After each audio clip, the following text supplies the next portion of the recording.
Have you ever wanted to be a driver for DoorDash but want to know a little more about it before you commit? Well, stick around and we will show you what a typical night out looks like.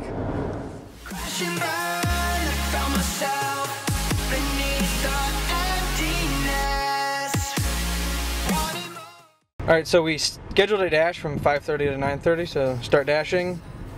Red card, charged phone, my hot bag's in the back seat, and we do have enough gas. Alright, so we just got an order about 5 seconds after going live. It shows you where the restaurant is on the map with this little dot.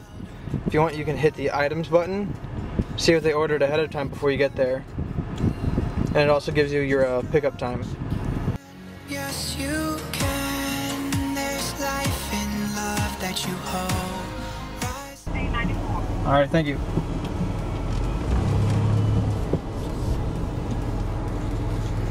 Alright, we just picked up our order, checking them off now. They'll ask you if there's more than, if you ordered 2 of that item, if there's more than 1. We did. And we are sliding after pickup, or not. Now we're sliding after pickup. Alright, so we just picked up our first order from Jack in the Box. We're on our way to drop it off now. I wanted to go over the 3 types of different pickups you can have. The first one is fast food generally, and there's some other exceptions in there, but at fast food you still have to go ahead and place the order and pay with your red card, which I'll explain in the clip after this. The second type of pickup is when you go into a restaurant and you still have to pay, but you just go in and say the customer's name for DoorDash, you swipe it, or you give them their card or swipe your card, whatever it may be, and then you pick up the food and head out. The third type is what I'll call the partnered restaurants. All you do is walk in and say you have an order for DoorDash with the name.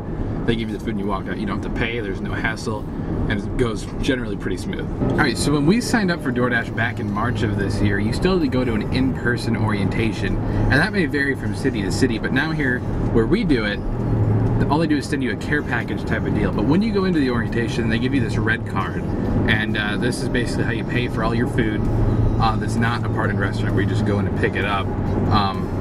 So it's fairly simple. I mean, it's just a credit card, debit card, whatever you want to call it. Sometimes there's some issues with the totals of the orders don't match up, but all you have to do if that happens is contact support on the app. There's a tab on the app. We can show you that here in a minute. And they'll usually just add a few more bucks to the card, swipe it again, and it'll work. So we just dropped off our first order of Jack in the Box, and right after we delivered it, we immediately got an order to go down to the valley. I could look at you for a day. Time was well spent, that's when I knew that I need to spend my life here with you.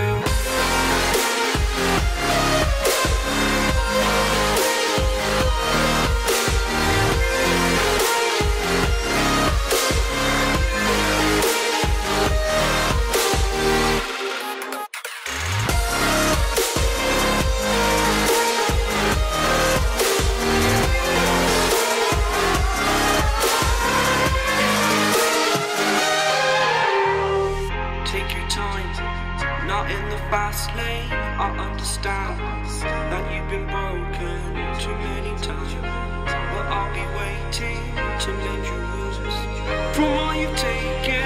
But if we listen to each other, admit our mistakes, then I can show you who I am, because I'm not the same. I'm better with you.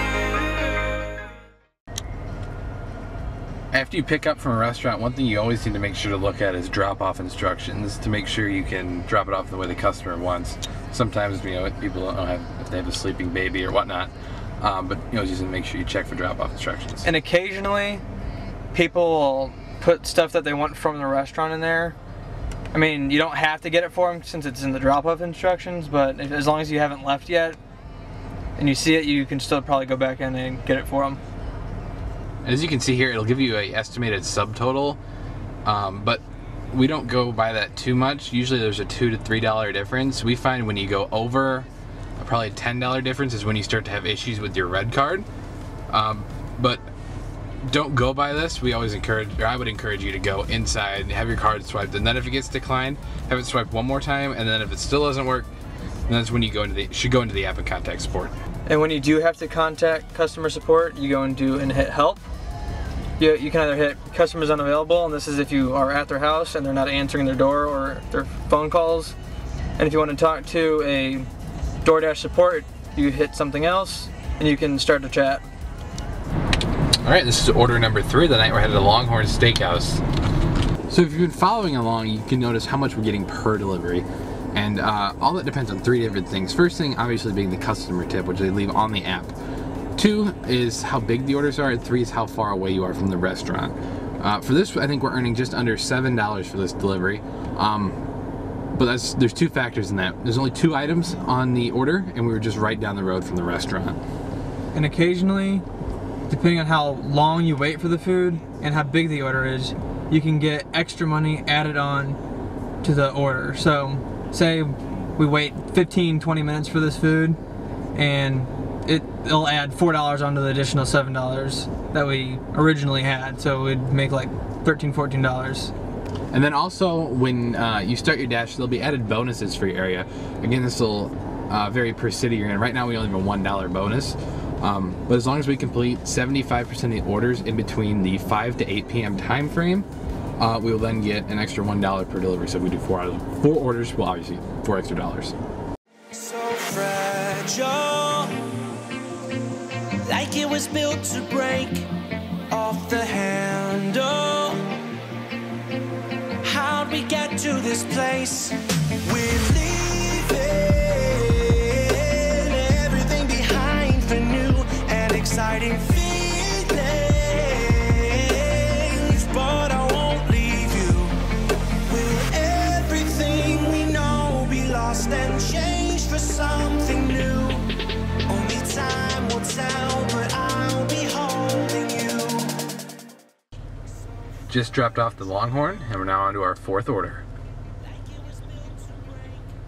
Like we talked about in the last clip about the bonuses when you start your dash, as you can see, everything's sectioned off into areas here, and you can select where you want to start your dash, and you notice all the different colors.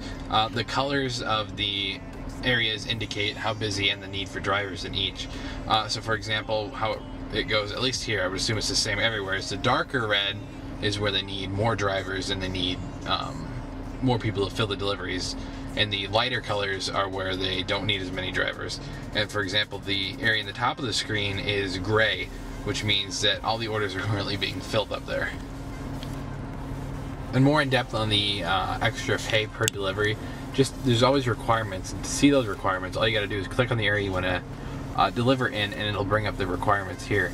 For us, it's you must accept 75% of the delivery opportunities in the above time frame, which for us is 5 to 7:30, and you will get the extra $1. If you don't complete 75% of the orders in that time, then you will not get your extra pay. Just dropped off our last Chinese food order. Now we're on to McAllister's. I'll show you out of here. Take a left. So we just picked up our 4th order at McAllister's. And some people ask us why there's always 2 of us. And this is exactly why there's 2 of us. Because we get some of these massive orders that you'd have to make several trips by yourself to not only get out of the restaurant, but also deliver it to the door. So it's always helpful, in our opinion, to have 2 of us. If you can. So I'm filming this just a few days after the original video, because we ran out of daylight to do our outro. But we ended off making around $40. We ended with the McAllister's order, and that was a fairly slow night. Lots of small deliveries and very short distances on the bigger deliveries. And one last tip before I end the video is that we recommend you download this app called StrideTax. And what StrideTax does is you can track your miles per delivery. So the time that tax time comes around, it's easier to write off your mileage. So you have that chunk of money that you don't have to pay taxes on. Because with DoorDash, they don't take any taxes out of the money. You get the money you earn, and it's your responsibility to take taxes out the time tax time comes around. So it's using StrideTax is a lot easier than just using a pen and pencil or whatever to write it down. It saves you a lot of time. We've been using it since we started, and it's a great app. So that's going to be it for the DoorDash video. If you have any questions, please leave them down in the comments below. I will respond to all of them. If you found the video helpful, please like, subscribe. And that's going to be it, and hopefully we'll follow up with another DoorDash video. Thanks for watching.